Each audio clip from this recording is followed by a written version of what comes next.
So, a big part of our age today is about networks. And the biggest reason why we're interested in network and why we have this age where we can touch a billion people is because networks give us scale.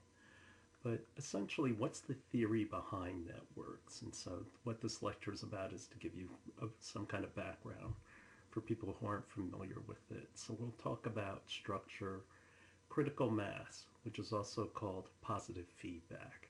And that's when networks can run on their own. Design of these networks, and also talk about influence and applications. So, the key to a network is you need activity.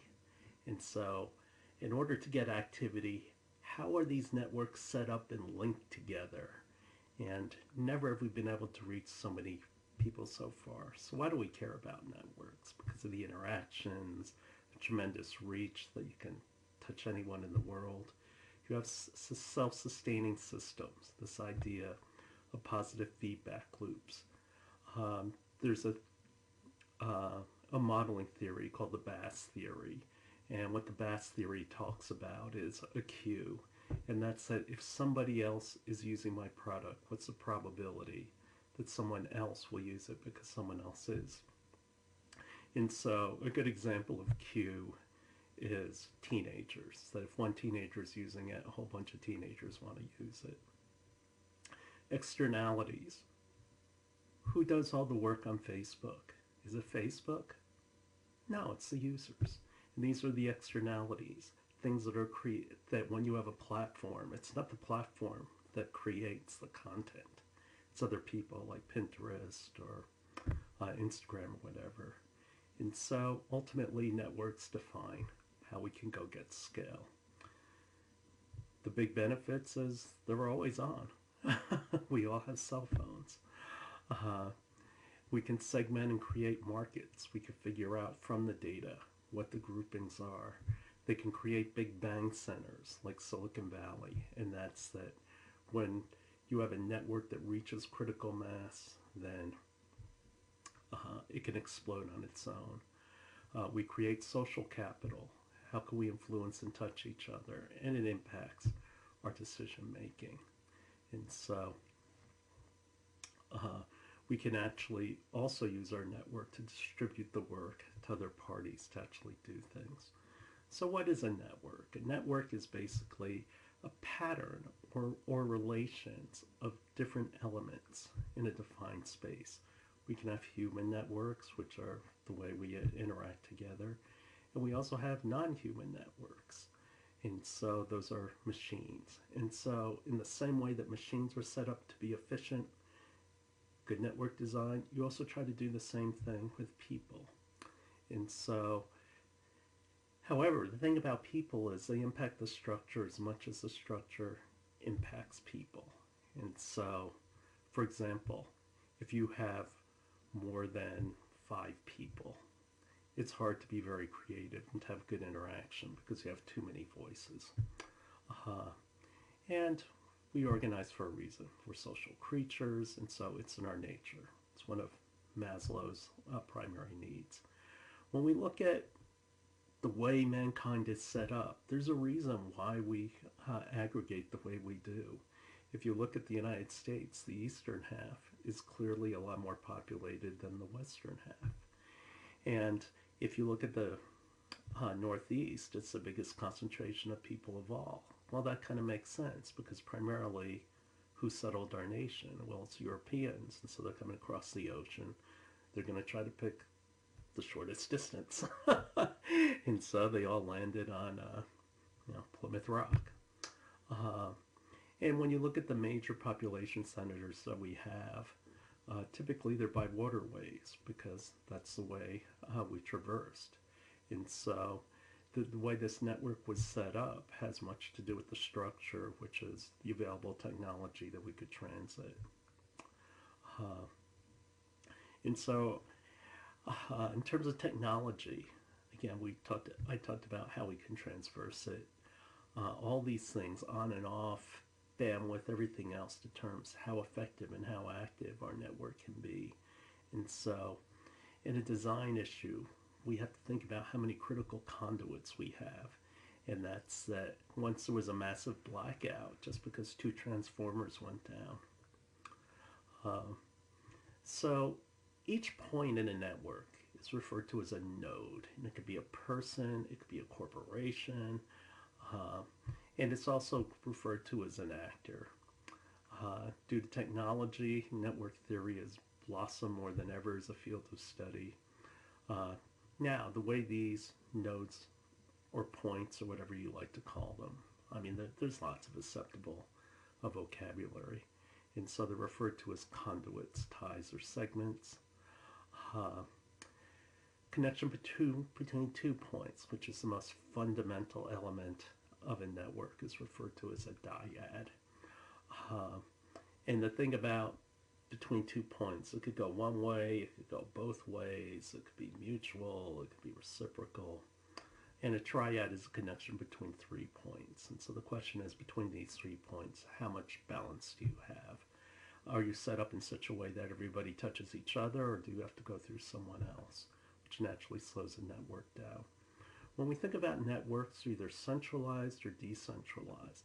And centralized means that all these points revolve around a single point or very few points. And so we can have the fundamental patterns you look for are stars, Ys, chains, and circles. And naturally, a circle is decentralized because one node doesn't necessarily connect to another node without having to go through other nodes. So how do I fix it? I can always put a point in the center. Here are some other examples of different types of nodes, meshes, rings. Also, a bus. And in communication systems, when you have lots of computers together, they used to form buses. Uh, Now we have a lot of distributed systems.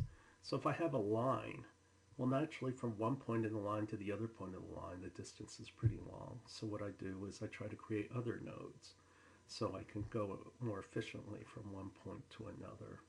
Here's an example of a bunch of people who are dating. Now, let's see, do I have, oh yes I do, haha, I do have a cursor. My all-time favorite is this gal here who dated 4 girls and 1 guy. I mean, 4 guys and 1 girl. You go, girl. Yes, the pink dots are girls.